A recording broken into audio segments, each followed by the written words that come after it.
Siguro para klaro sa lahat ng mga kababayan natin, dapat pangalanan kung sino yung mga officials na tinutukoy niya na nagde-defend sa China over the West Philippine Sea issue. Kasi hindi pwedeng magbitaw ka ng ganun na salita, hindi mo naman pangalanan yung mga opisyal.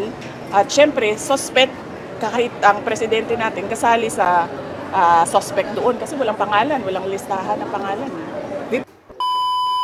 Si Claire Castro is a spokesperson of the President and the Office of the President, or hindi ko alam kung kaninong spokesperson siya. Pero by the fact na spokesperson ka at merong seal ng Office of the President dyan, dapat maging professional ka sa mga sinasabi mo. She doesn't have the liberty na tulad sa atin, no, na pwedeng magsalita ng kahit anong iniisip natin at kahit anong opinion natin kasi nagsasalita tayo para sa sarili natin. Everyone, of course, no, in a democratic country, lahat ay allowed at welcome na mag-file ng kanilang certificate of candidacy at tumakbo sa election. VP, may statement sa Secretary Gibo na mag-resign na lang daw yung mga nagtatanggol sa China with regards to West Philippine Sea. Ano yung reaction mo? Yung mga government officials na nagtatanggol daw sa China on West Philippine Sea, mag-resign na lang daw, sabi ni Gibo.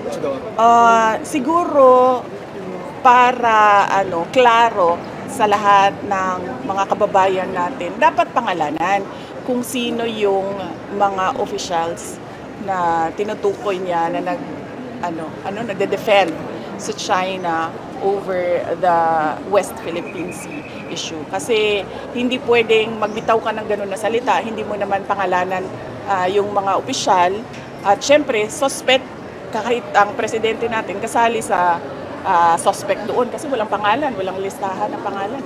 VP, sinabi din ni Jose Castro na baseless, ito na naman. useless, at nonsense daw yung sinabi mo na ang Marcos daw nag-aid doon sa ICC. Ulitin ko si Claire Castro is a spokesperson of the President and the Office of the President, or hindi ko alam kung kaninong spokesperson siya. Pero by the fact na spokesperson ka at merong seal ng Office of the President dyan, dapat maging professional ka sa mga sinasabi mo. She doesn't have the liberty na tulad sa atin, no, na pwedeng magsalita ng kahit anong iniisip natin at kahit anong opinion natin kasi nagsasalita tayo para sa sarili natin. Pero kapag may seal sa likod mo, sa harap mo, kung ano yung professionalism na hinihingi galing doon sa opisina na yun, yung dapat ang ipakita at ibigay mo sa taong bayan. Kaya, again, ano sinabi ko dali? Tapos, bakit ikaw na lang tanong na may reaction vice isa na kayo ng administration, especially yung mga senators na identified po sa inyo, sa partido po? Well, it shows kung ano yung pinagkakaabalahan ng administrasyon ngayon, ng gobyerno ngayon. Ang pinagkakaabalahan nila ay politika dahil nakikita natin na may pattern na. Hindi lang si dating Pangulong Rodrigo Duterte, hindi lang ako, kundi lahat ng hindi sumunod sa palasyo kay President Marcos ay hinahabol, tinitira, kinakasuhan, hinaharas, tinitrete. Yung reaction mo, VP, sa pagbisita ni President Bongbong Marcos doon sa kanina, usually ng Palay program, yung Pangulong Duterte po, babahay. People's Bill. People's Bill.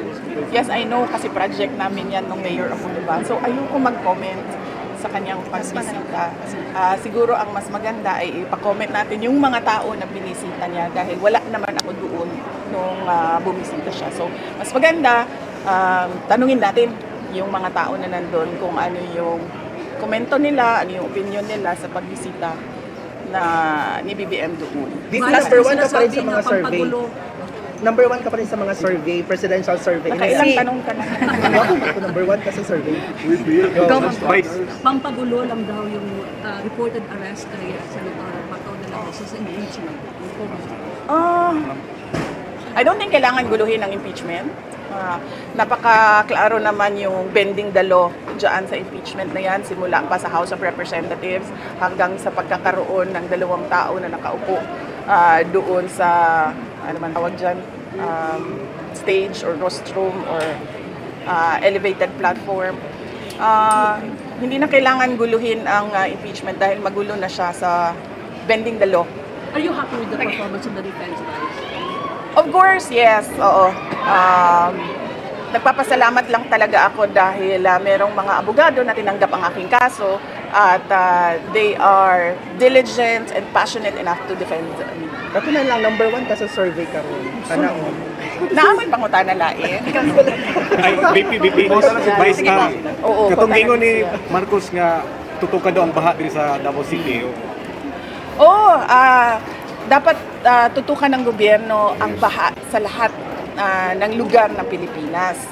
Hindi lang sa Davao City kasi meron ding baha sa Ilocos, meron ding baha sa Pampanga, sa Bulacan.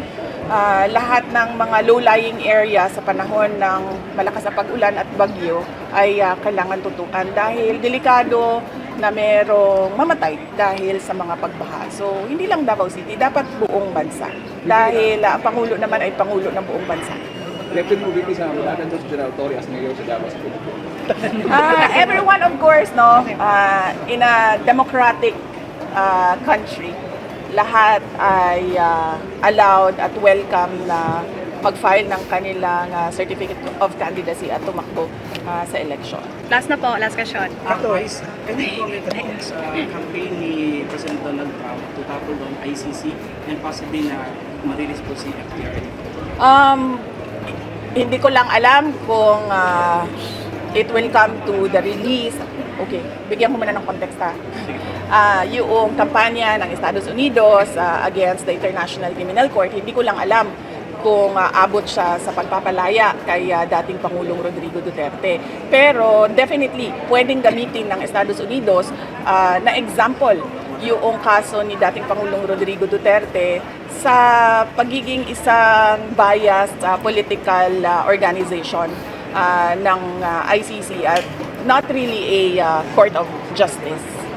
Okay po. Thank you po. Number 1 ka sa presidential Okay. survey. Kung saan may balitaan na, kung Number saan may 1, value sa consistent ka nga balita number 1. na. Diba? Sana all Number 1 always.